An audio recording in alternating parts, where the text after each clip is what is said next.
ভাৰতীয় জনতা পাৰ্টি অকল এটা পাৰ্টি নহয়, এইটো এটা মিছন। গতিকে যিসকলে বুজি উঠিছে ভাৰতীয় জনতা পাৰ্টিৰ কাৰণে দুৱাৰ তেওঁলোকৰ খোলা আছে। ভাৰতীয় জনতা পাৰ্টিত কোনো ধৰণৰ টাৰ্মছ এণ্ড কণ্ডিশ্যন নাথাকে। আমাৰ সেইকাৰণে ভাৰতীয় জনতা পাৰ্টিত এপ্লাই কৰা কোনো ছিষ্টেমে নাই। সৰ্বানন্দ সোণোৱাল ডাঙৰীয়াক দেখিছোঁ দলে দায়িত্ব অৰ্পণ কৰিছে, হিমন্ত বিশ্ব শৰ্মা ডাঙৰীয়াৰ ক্ষেত্ৰত দেখিছোঁ দলে দায়িত্ব অৰ্পণ কৰিছে। ভাৰতীয় জনতা পাৰ্টি হৃদয়ে হৃদয়ে ঘূৰি আছে, ৰাহুল গান্ধীয়ে পথে পথে ঘূৰি আছে। আৰম্ভ হ'ব অলপ অলপ পানী খাল ডঙত দমিব আৰু তেতিয়া কি ভেকুলীবিলাকে কি কৰে টট টট টট কয় নে নাই। সামান্য সুপ্ৰিম কোৰ্টৰ যিহেতু বিবেচনাধীন, গতিকে সুপ্ৰিম কোৰ্টে যি সেয়া দিব ৰায় দিব, সেই ৰায় সকলোৱে মানি ল'ব। চাওক এতিয়া ভাৰতীয় জনতা পাৰ্টি অকল এটা পাৰ্টি নহয়, এইটো এটা মিছন। কাৰণ এটা সময়ত যি সময়ত 4 লাখ সদস্য ভাৰতীয় জনতা পাৰ্টিৰ আছিলে, তাৰপিছত আমাৰ সিদ্ধাৰ্থ ভট্টাচাৰ্য ডাঙৰীয়া যেতিয়া সভাপতি যেতিয়া দায়িত্ব ল'লে তেতিয়া 22 লাখ সদস্য হৈছিলে, আৰু মই যেতিয়া দায়িত্ব লোৱাৰ পিছত তেতিয়া 42 লাখ সদস্য হৈছিলে। আমি আশা ৰাখিছোঁ আগন্তুক দিনত 65 লাখ আমি যাতে কাৰ্যকৰ্তা কৰিব পাৰোঁ। কাৰণ কিয় এতিয়া যিসকলে বুজি উঠিছে, মই হয়তো 91, 92ত বুজিছিলোঁ, হয়তো বাকীয়ে কিছুমানে পিছত বুজিছে।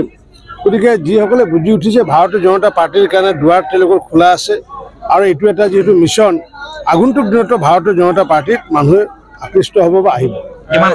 যোগদান কৰিলে তেওঁলোকে টিকেট প্ৰত্যাশী নেকি? ভাৰতীয় জনতা পাৰ্টিতটো সেইটো চৰ্ত নাথাকে।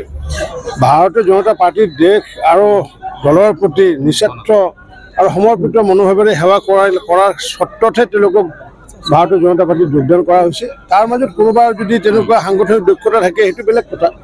ভাৰতীয় জনতা পাৰ্টিত কোনো ধৰণৰ টাৰ্মছ এণ্ড কণ্ডিশ্যন নাথাকে। লোকসভা নিৰ্বাচনক লৈ কংগ্ৰেছে 3জনীয়া প্ৰাৰ্থিত্ব তালিকা ইতিমধ্যে প্ৰস্তুত কৰিছে, বিজেপি কিদৰে সাজু হৈছে? আমি তৃণমূল পৰ্যায়ত, কাৰণ আমাৰ নেতাৰ লগত কোনো সম্পৰ্ক নাই। আমাৰ সম্পৰ্ক আমি হৈছে কাৰোবাৰ দেহাটো ব্যৱহাৰেই কৰিম, তেওঁৰ শৰীৰটো বা তেওঁৰ ছবিটোহে ব্যৱহাৰ কৰিম।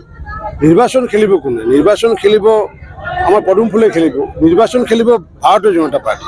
গতিকে ভাৰতীয় জনতা পাৰ্টি বা পদুম ফুলে যিকোনো এজন মানুহৰ শৰীৰটো ব্যৱহাৰ কৰিব। গতিকে আমাৰ ব্যক্তিয়ে নিৰ্বাচনত অংশগ্ৰহণ নকৰে, আমাৰ বিজেপিয়ে নিৰ্বাচনত অংশগ্ৰহণ কৰিব। গতিকে আমাৰ সেইকাৰণে ভাৰতীয় জনতা পাৰ্টিত এপ্লাই কৰা কোনো ছিষ্টেমে নাই। যোৱাবাৰ বিধানসভা হৈ গ'ল, লোকসভা হৈ গ'ল, কোনোটা আবেদন কৰা নাই। কোনোবা আবেদন কৰিব পাৰে, কিন্তু আমি আবেদনৰ ভিত্তিত কিবা তেনেকুৱাকৈ হেৰি কৰি পেলাই তেনেকুৱা ভাৰতীয় জনতা পাৰ্টিৰ ছিষ্টেম নাই। আৰু এইবাৰো সেইটোৱে ছিষ্টেম যে বিভিন্ন ধৰণৰ ছাৰ্ভে চলি আছে, আৰু ছাৰ্ভেৰ আধাৰত যিসকলৰ পাৰফৰ্মেঞ্চ ভাল, যিসকল ব্যক্তিয়ে আগৰণুৱা হৈ আছে, তেওঁক টিকট প্ৰদান কৰিব। দলে তেওঁক ক'ব আপুনি দলৰ হৈ পেলাই এই 5 বছৰ আমাক এটা ছাৰ্ভিচ দিব লাগে।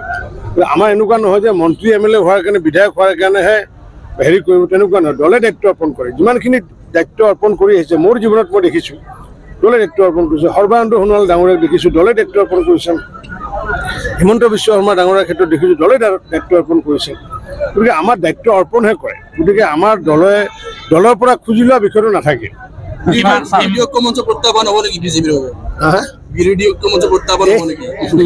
বিৰোধী ঐক্যত আছে, বিৰোধী ঐক্যমঞ্চ এইটো নিৰ্বাচনৰ আগে থাকেই। ৰাহুল গান্ধী আহিছে, আমাৰ তেনেকুৱা ব্যক্তিগত কোনো কথা নাই। কাৰণ কিয় অসমৰ মানুহৰ হৃদয়ত ভাৰতীয় জনতা পাৰ্টি আৰু মিত্ৰজোঁট সোমাই আছে, আৰু ৰাহুল গান্ধী আহি পথে পথে ঘূৰি গৈছে।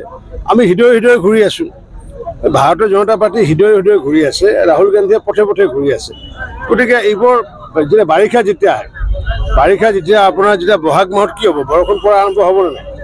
যেতিয়া বৰষুণ ঠিক পৰা আৰম্ভ হ'ব, অলপ অলপ পানী খাল ডঙত দমিব, আৰু তেতিয়া কি ভেকুলীবিলাকে কি কৰে টট টট টট কয় নে নাই। আৰু যেতিয়া বৰষুণটো বেছি হয়, পানী বেছি হয়, তেতিয়া আৰু বেছি শব্দ হয়। তেতিয়া 3টা 4টা 5টা টট টট টট টট, সেইপিনৰ পৰা টট টট।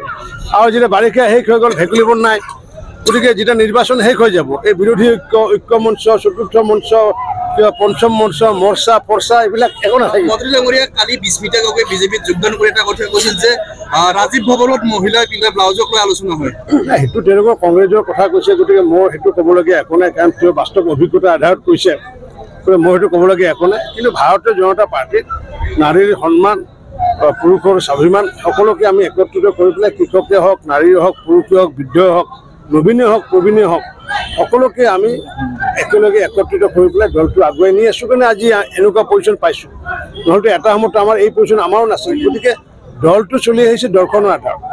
পণ্ডিত আমাৰ দীনদয়াল উপাধ্যায় যি দৰ্শন আমাৰ মাজত দি থৈ গৈছে, সেই দৰ্শনৰ আধাৰতে এই দলটো আগুৱাই আছে। আৰু মই ভাবোঁ যে যেতিয়ালৈ চন্দ্ৰ সূৰ্য থাকিব তেতিয়ালৈ ভাৰতীয় জনতা পাৰ্টিৰ দল আগুৱাই যাব, পিছুৱাই নাহে। পুনৰ আৰম্ভ হৈছে কা আন্দোলন? সামান্য সুপ্ৰিম কোৰ্টৰ যিহেতু বিবেচনাধীন, গতিকে সুপ্ৰিম কোৰ্টে যি সেয়া দিব, ৰায় দিব, সেই ৰায় সকলোৱে মানি ল'ব।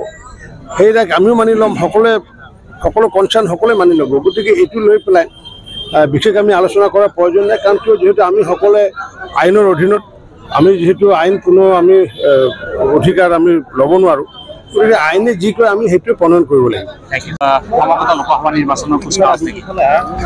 স্বাভাৱিকতে আমি ভাৰতীয় জনতা পাৰ্টীৰ যিটো মাইক্ৰ' মেনেজমেণ্ট আৰু মাইক্ৰ' মেনেজমেণ্টক আমি বিশ্বাস কৰোঁ, আৰু মাইক্ৰ' মেনেজমেণ্টৰ আধাৰত আমি কাম কাজ কৰি আহোঁ। আৰু সেইটোৰ আধাৰত আমাৰ যি বুথে হওক বা মণ্ডল, এই বুথ বা মণ্ডলৰ আমি সবলীকৰণৰ কাম কৰি আছোঁ সমগ্ৰ অসমতে।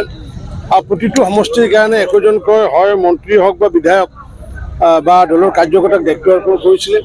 মোক এই হাজো শুৱালকুছি আমাৰ এই সমষ্টিৰ বাবে দায়িত্ব অৰ্পণ কৰিছিলে। আৰু মোৰ লগত অশোক ভৰালী আৰু লগতে দলপী মজুমদাৰ ডাঙৰক দায়িত্ব দিছিলে। তেওঁলোকে প্ৰতিটো বুথত গৈ পেলাই তেওঁলোকে বুথৰ কেনেকুৱা সংগঠনৰ স্থিতি আছে সেইটো বুজ লৈছে। আৰু হাজো শুৱালকুছি সমষ্টিত সাংগঠনিক স্থিতি খুবেই ভাল। যোৱাবাৰৰ নিৰ্বাচনতকৈ এইবাৰ অতি কমেও 10% ভোট তেওঁলোকে বৃদ্ধি কৰিব পাৰিব বুলি মই বিশ্বাসী, আৰু তেওঁলোকেও কথা দিছে। গতিকে আমাৰ সংগঠন যিহেতু আমি নিৰন্তৰ প্ৰক্ৰিয়াত চলি থাকিম, আৰু আমাৰ জিকাৰ পজিশ্যন যিমানে ভাল নাথাকক কিয় তথাপি মাইক্ৰ' মেনেজমেণ্টৰ কামখিনি ভাৰতীয় জনতা পাৰ্টীয়ে কৰি আহিছে। আৰু সেইটোৰ আধাৰত আজি ময়ো আহি পঞ্চতীৰ্থ মণ্ডল আৰু হাজো মণ্ডলৰ কাৰ্যকৰ্তাসকলৰ লগত এই বিষয়ে বুজ লৈছোঁ।